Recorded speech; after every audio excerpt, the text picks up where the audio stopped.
Hello everyone, myself Richa, welcome back to our channel. आज के इस वीडियो में हम सुप्रीम कोर्ट का एक रीसेंट जजमेंट जो है उसके बारे में बात करेंगे। बेसिकली वो जजमेंट किस किस एक्सटेंट पे सही और गलत हो सकता है, उसके प्रोज एंड कॉन्स एक तरीके से जानेंगे। सुप्रीम कोर्ट ने रिसेंटली एक जजमेंट अभी 2 दिन पहले ही एक डिसीजन दिया है एक केस में, जो केस बेसिकली NCPCR के थ्रू फाइल किया गया था। एक तरीके की पिटिशन थी और वो पिटिशन जो फाइल की गई थी वो Punjab and Haryana high court के जजमेंट के ऊपर फाइल की गई थी। तो पहले ये जान लेते हैं कि ये क्या था। देखिए, recently Punjab and Haryana high court में, रिसेंटली नहीं 2022 में प्रिसाइजली एक केस गया था, जिस केस में basically there were 2 persons who wanted to marry each other, a girl and a boy is there from Muslim religion and they wanted to marry each other. And the point was कि जो female थी उसको उसके family वालों ने kidnap कर लिया था, मतलब अपने पास रख लिया था। तो जो मेल था उसने केस किया बेसिकली सुप्रीम कोर्ट में, ये इस चीज़ को लेकर के केस किया कि उसकी जो वुड बी वाइफ है उसको उनके घर वालों ने बंदी बना करके रख लिया, किडनैप करके रख लिया है। इस चीज़ को कॉग्निजेंस में लेते हुए चंडीगढ़ हाई कोर्ट ने, यानी पंजाब या हरियाणा हाई कोर्ट आप इसको बोल सकते हैं, उन्होंने एक जजमेंट दिया। जजमेंट ये दिया कि मुस्लिम लॉ में, देखिए थोड़ा सा हम फैक्ट्स की यहाँ बात करते हैं, तो अगर हम मुस्लिम लॉ की बात करें तो मुस्लिम लॉ में एज ऑफ प्यूबर्टी को मेजॉरिटी की एज मानी जाती है। ऑन एन एवरेज अगर बता दिया जाए तो मुस्लिम लॉ चूँकि कोडिफाइड नहीं है, यानी कोई चीज़ लिखी नहीं गई है। अगर आप इनके सोर्सेज की भी बात करेंगे तो कुरान को बहुत major source of Muslim law माना जाता है। उसके अलावा इज़्मा, क़ियास, सुन्नत, ये सब भी सोर्स हैं। और अगर मॉडर्न में बात करें तो precedent, legislation, justice, equity, good conscience, ये सारे जो सोर्सेज होते हैं वो आपके इंपॉर्टेंट सोर्सेज माने जाते हैं। लेकिन मोर और less Quran is considered as the most important source of Muslim law. तो बहुत सारी चीज़ें कुरान से ड्रिवन है, वहाँ से ली गई हैं। इसी कॉन्टेक्स्ट में, सिंस इट इज़ अनकोडिफाइड, तो कहीं लिखा नहीं गया है। लेकिन अगर बहुत सारी बुक, एक बुक का नाम भी है मुल्ला, नाम है बेसिकली उस बुक का, जो बहुत सारे लॉ कॉलेजेस में पढ़ाई जाती है, अगर उस कॉन्टेक्स्ट से हम बात करेंगे तो वहाँ पे भी ये चीज़ दी गई है कि जो मेजॉरिटी की एज है वो बेसिकली 15 ईयर है, मतलब मुस्लिम लॉ के हिसाब से।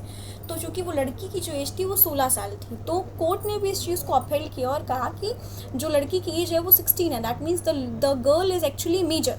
और ऐसी स्थिति में दो मेजर्स को एक दूसरे को एज अ पार्टनर चुनने का पूरा अधिकार है। तो यहाँ पे अगर कोई भी उस लड़की को रोक रहा है तो ये उसके राइट्स का, यानी उसके फंडामेंटल राइट्स का वायलेशन हो रहा है। और इसी चीज़ को अपहेल्ड करते हुए उसने लड़की को बेसिकली फ्री करवा लिया और उन दोनों की शादी हो गई। लेटर ऑन अभी 19 अगस्त ऑफ 2025 को जो जजमेंट आया उसमें बेसिकली NCPCR ने, यानी national commission for the protection of child rights, ने एक पिटीशन डाली इसी जजमेंट को चैलेंज करते हुए, और ये कहा कि ये तो मतलब बहुत गलत है, ये कहीं ना कहीं, देखिए पर्सनल लॉ है बिल्कुल ठीक है, लेकिन what about the girls basic fundamental rights, क्योंकि आप फंडामेंटल राइट्स के तो ऊपर नहीं जा सकते हैं, करेक्ट। तो सुप्रीम कोर्ट का बड़ा अलग इसमें रवैया निकल करके आया। सुप्रीम कोर्ट ने ये पहली बात तो दो जजेस की बेंच कंप्राइज कर रही थी। पहली थी जस्टिस BV नागरत्ना और दूसरे थे जस्टिस R माधवन। अच्छा, इन दोनों की ही बेंच ने, इन दोनों ही जजेस ने जो बात रखी वो उनको हम 2-3 पॉइंट्स में समझेंगे। सबसे पहला बात तो ये बोला कि NCPCR बेसिकली एक स्ट्रेंजर है इस पर्टिकुलर पिटिशन के लिए। कहने का मतलब ये है कि इस पर्टिकुलर पिटिशन में NCPCR का किसी भी तरीके से इंटरेस्ट तो शो ही नहीं हो रहा है। तो अगर इंटरेस्ट शो नहीं हो रहा है तो आप कैसे इंटरफेयर कर सकते हैं किन्हीं दो लोगों के बीच में, पहली पॉइंट।